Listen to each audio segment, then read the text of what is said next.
இதுதான் நம்முடைய பிரச்சாரம் என்று ரசூல் ஸல்லல்லாஹு அலைஹி வஸல்லம் அவர்களே பிரச்சாரம் செய்தால் ஏற்பார்களா மறுப்பார்களா என்று பார்க்கின்ற பொழுது அவர்கள் நபி அவர்கள் மீது நேசம் இல்லாமல் அதை செய்யவில்லை, வழிமுறை தெரியாமல் செய்கிறார்கள்.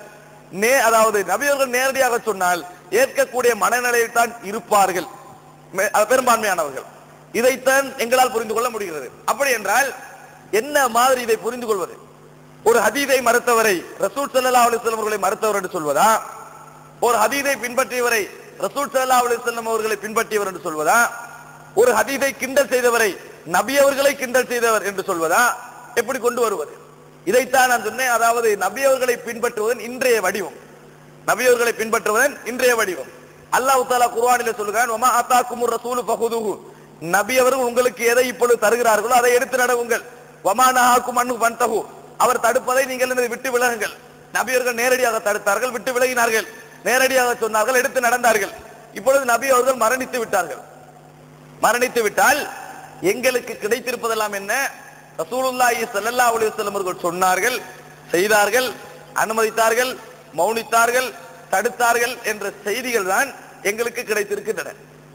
சகோதரர்களே, இந்த அடிப்படையிலேயே நாங்கள் எடுத்துக்கொண்டு போனால் எந்த நிலைக்கு நாங்கள் ஒரு சஹீஹான ஹதீஸை பார்க்க வேண்டும் என்றால், இந்த அடிப்படையில் நாங்கள் எடுத்துக்கொண்டு போனால் எந்த நிலைக்கு ஒரு சஹீஹான ஹதீஸை பார்க்க வேண்டும் என்றால், ரசூலுல்லாஹி ஸல்லல்லாஹு அலைஹி வஸல்லம் அவர்கள் நேரடியாக இருந்து ஒரு செய்தியை சொன்னால் அதை எப்படி எடுப்போமோ, அதை எப்படி கிண்டல் செய்ய மாட்டோமோ, அதை எப்படி கேள்வி கேட்க மாட்டோமோ, அதை எப்படி மறுத்து பேச மாட்டோமோ, அதே நிலையில் தான் ஒரு சஹீஹான ஹதீஸை நாங்கள் அணுக வேண்டும். இல்லை என்றால் அர்த்தம் இல்லாமல் போய்விடும். இவ்வளவு வசனங்களும் அல்லாஹ்வை பின்பற்றுங்கள், ரசூலுல்லாஹி ஸல்லல்லாஹு அலைஹி வஸல்லம் அவர்களை பின்பற்றுங்கள் சொல்கிறது. ரசூல் ஸல்லல்லாஹு அலைஹி வஸல்லம் அவர்களை பின்பற்றுங்கள் என்று சொல்கின்ற பொழுதுதான் சஹீஹான ஹதீஸை நாங்கள் ஆதாரமாக வைக்கிறோம். ரசூல் ஸல்லல்லாஹு அலைஹி வஸல்லம் முரண்படாதீர்கள் என்று சொல்கின்ற பொழுது சஹீஹான ஹதீஸுக்கு முரண்படுவதை சொல்கிறோம் என்றால், கேள்வி கேட்கின்ற விஷயத்திலும் கிண்டல் செய்கின்ற விஷயத்திலும் அதை அதாவது ஹதீஸ்களை புறக்கணிக்கின்ற விஷயத்திலும் எப்படி அதை புரிந்து கொள்ள வேண்டும்? நபி அவர்கள் நேரடியாக இருந்து சொன்னால் ஒரு விஷயத்தை நாங்கள் எப்படி ஏற்றுக்கொள்வோம், எப்படி மறுப்போம், எப்படி கேள்வி வைப்போம், அதே நிலையை தான் ஒரு சஹீஹான ஹதீஸை நாங்கள் மனதில் எடுக்கின்ற பொழுது செய்ய வேண்டும். உதாரணமாக சொல்வதென்றால் குர்ஆனிலே அல்லாஹ் தஆலா சொல்கிறான், யா அய்யுஹல்லதீன ஆமனு, ஈமான் கொண்டவர்களே, அத்தீஉல்லாஹ வ அத்தீஉர் ரசூல், நீங்கள் அல்லாஹ்வுக்கு வழிபடுங்கள், அவருடைய தூதருக்கு வழிபடுங்கள், வ உலில் அம்ரி மின்கும், உங்களில் அதிகாரமுடையவர்களுக்கு வழிபடுங்கள், ஃபைன் தனாஸஅதும் ஃபீ ஷைஇன், நீங்கள் ஏதாவது ஒரு விஷயத்தில் கருத்து முரண்பட்டால் ஃபருத்தூஹு இலல்லாஹி வ ரசூல், அல்லாஹ்வின் பக்கமும் ரசூலின் பக்கம் திரும்பி விடுங்கள். இப்ப அல்லாஹ்வின் பக்கம் ரசூல் பக்கம் திரும்பி விடுங்கள் எப்படி சொல்லுவோம்? குர்ஆனின் பக்கமும் ஹதீஸின் பக்கமும் திரும்பி விடுங்கள் என்று சொல்வோம்.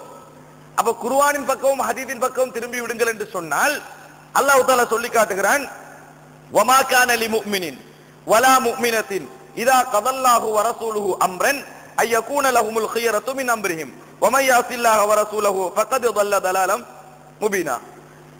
எந்த மூமினான ஆணுக்கோ எந்த மூமினான பெண்ணுக்கோ அல்லாஹ்வும் ரசூலும் ஒரு விஷயத்திலே தீர்ப்பு சொல்லிவிட்டால் அதிலே தேர்வு எந்த ஒரு ஆணுக்கும் எந்த ஒரு பெண்ணுக்கும் இருக்கக்கூடாது. மூமினான எந்த ஒரு ஆணுக்கும் பெண்ணுக்கும் அதிலே தேர்வு இருக்கக்கூடாது. இதை எடுப்போம் அல்லது எந்த மனோ இச்சை எடுப்போம் என்று இருக்கக்கூடாது. அதாவது சஹீஹான ஹதீஸ் முன்வைக்கப்பட்டு விட்டால், சஹீஹான ஹதீஸ் முன்வைக்கப்பட்டு விட்டால் ரசூலுல்லாஹி ஸல்லல்லாஹு அலைஹி வஸல்லம் நேரடியாக நின்று சொன்னால் எப்படி தேர்வு இருந்தால் நான் காபிராகி விடுவேனோ அல்லது ஒரு நான் நயவஞ்சகனாக இருப்பேனோ, இந்த நிலையில் தான் இந்த ஹதீஸை என்ன செய்ய வேண்டும்? புரிந்து கொள்ள வேண்டும். இல்லை என்றால் ரசூலின் பக்கம் திருப்பங்கள் என்பதற்கு ஒரு அர்த்தம் இல்லாமல் போய்விடும். அது மாத்திரமல்ல, அல்லாஹ் தஆலா அதை நாங்கள் இது எப்படி இந்த இதை புரிந்து கொள்வதற்காக சொல்கிறேன். ரசூலுல்லாஹி ஸல்லல்லாஹு அலைஹி வஸல்லம் என்று வருகின்ற எல்லா இடங்களிலும் நாங்கள் சஹீஹான ஹதீஸ்கள் என்றுதான் புரிந்து கொள்கிறோம். எனவே எப்படி இதை நாங்கள் புரிந்து கொள்ள வேண்டும் என்றால், ரசூலுல்லாஹி ஸல்லல்லாஹு அலைஹி வஸல்லம் அவர்களுக்கு என்ன அந்தஸ்தெல்லாம் குர்ஆனிலும் ஹதீஸிலும் கொடுக்கப்பட்டிருக்கிறதோ, எப்படியெல்லாம் நடக்க வேண்டும் என்று சஹாபாக்களுக்கு சொல்லப்பட்டிருக்கிறதோ, அதே முழுமையான ஒழுக்கத்தையும் ஒருவர் ஹதீஸில் கடைபிடித்தால்தான் உண்மையிலேயே அந்த வசனத்தை சரியாக விளங்குகிறான் அர்த்தம். இல்லை என்றால் விரும்பியதை எடுப்பதும் விரும்பியதை விடுவதும் விரும்பியதை நிராகரிக்கிறதும் நிலை இருந்தால் அது தவறானது. இதை நாங்கள் புரிந்து கொள்ள வேண்டும். நபி அவர்கள் ஒரு விஷயத்தை செய்கிறார் என்று வைங்கள். உதாரணமாக நபி அவர்கள் சொல்கிறார்கள், நான் ஒரு பெண் வயிற்றிலே குழந்தை இருக்கின்ற அதாவது குழந்தைக்கு பால் கொடுத்து கொண்டிருக்கின்ற நிலையில் வயிற்றிலே இன்னொரு குழந்தை தங்குவதை தடை செய்ய நினைத்தேன். ரசூலுல்லாஹ் சொல்றாங்க, தடை செய்ய நினைத்தேன். இப்ப ரசூலுல்லாஹி ஸல்லல்லாஹு அலைஹி வஸல்லம் இதை தடை செய்திருந்தார்கள் வைங்க. இதை தடை செஞ்சிருந்தா அன்றைக்கு விஞ்ஞான வளர்ச்சியில மிக உச்சகட்டத்தில் இருந்த 2 நாகரிகங்கள் ரோமர்கள், கிரேக்கம், இவர்கள் எல்லாம் என்ன கொஞ்சம் என்னது அன்றைய அதாவது பழைய அறிவுகள் மூலம் கொஞ்சம் வளர்ச்சியில் இருந்தவர்கள். அப்ப இவங்களும் அவங்கள பார்த்திருப்பாங்க, அப்படித்தானே? இவங்களும் அவங்கள பார்த்திருப்பாங்க. பார்த்து என்ன செய்வாங்க, ஒரு கேள்வி அவங்களும் இப்படி செய்யறாங்களே என்று கேட்டிருக்கணும்.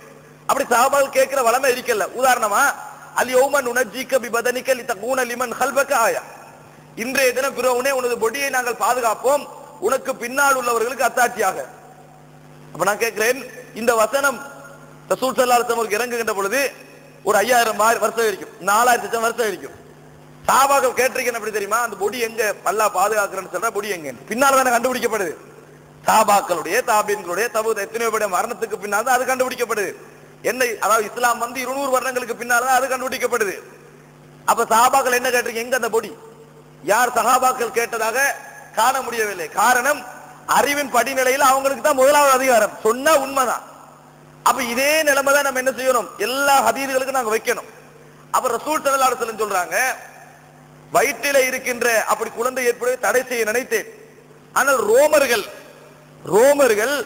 தங்கள் அப்படி நடந்து கொள்கிறார்கள். வயிற்றிலே குழந்தையும் தங்குகிறது, அது முதலாவது குழந்தைக்கு எந்த பாதிப்பும் இல்லாமல் இருக்கிறதை நான் பார்க்கிறேன். எனவே உங்களுக்கு அனுமதிக்கிறேன், எனவே நான் உங்களுக்கு அனுமதிக்கிறேன் ரசூலுல்லாஹி ஸல்லல்லாஹு அலைஹி வஸல்லம் சொன்னார்கள். இது ரசூலுல்லாஹி ஸல்லல்லாஹு அலைஹி வஸல்லம் அவர்களாகத்தான் அதை சொன்னார்களே ஒழிய எந்த சஹாபாக்களும் ரோமர்கள் அப்படி செய்கிறார்களே என்ற எனது கேள்வி கேட்கின்ற வளமையில் இருக்கவில்லை.